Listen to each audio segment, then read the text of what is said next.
My name is Dennis Dyack. I'm the president of Silicon Knights. I'm here to talk about Metal Gear Solid Twin Snakes with Gamecube. A lot of people may think, this is some kind of straight port or something, but it's really not. We're throwing a lot of new content in. Bringing things over from Metal Gear 2 to Metal Gear 1 is not just straightforward. We have to create new things and do a lot of things differently because there's spaces in Metal Gear 1 that didn't exist in 2, and different things you can do in 1 that you couldn't do in 2, so you're bringing the gameplay over. So it's a lot of work. And the design of the levels in Metal Gear 1 were designed for the gameplay that you can do in the first one. Once you start adding all these things, you have to change a lot. There's a lot of different ways now to finish some of the rooms and some of the levels compared to what you can do in the first one. I'll just say one of the first rooms to the dock area, which was in the demo. You've got a set of lockers in the back there you didn't have before. So in the first game, if you knock someone out, you have to move the buy zone and try to hide them. This one, you can just throw them in the lockers. You can hang over the ledge if you're spotted by the guards, or if you're not spotted by the guards, you can sort of hang there and walk by them. Because you can shoot in first-person mode and you couldn't before, it changes a lot of the mechanics, it changes a lot of the fights, a lot of the boss fights. Then we changed a lot of the mechanics for the boss fights because of these as well. So it's sort of a growing snowball change. And so we have to go through everything with a fine-tooth comb and say, with this new additional gameplay, does this stuff all work? And sometimes the gameplay, say, from Metal Gear 2 doesn't quite work the same, so we almost have like a 2.5 now for this product. On top of that, we've got all new cinematics, so all that stuff is being redone. The dialogue which we recorded, everything's been redone. The sound, the music's been redone. Steve Hennepin, who's worked with us since Legacy of Kain, actually, has redone the music, and it's got definitely a Metal Gear Solid feel, but it's all original. If you sit down in a sort of a Pro Logic setting, you're going to tell. You can tell. It sounds enhanced. It's nice.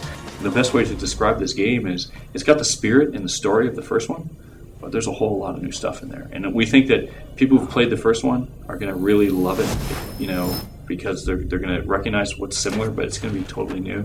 People who haven't played it are just going to be blown away by the experience because the story is so strong. And, I really feel that Metal Gear Solid 1 had just such a huge story that it's really...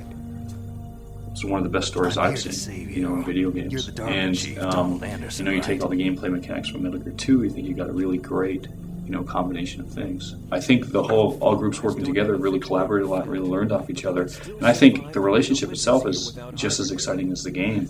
So the fact that, me and Wilson's working with Kojima-san, and, we're all working together in a group to produce this one game, I think says a lot for the industry that, these kind of groups want to get together.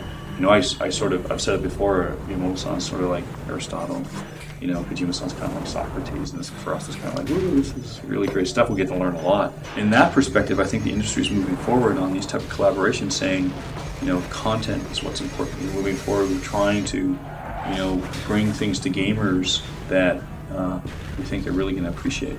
Kojima-san's group, I feel personally that their character artists are some of the best in the world.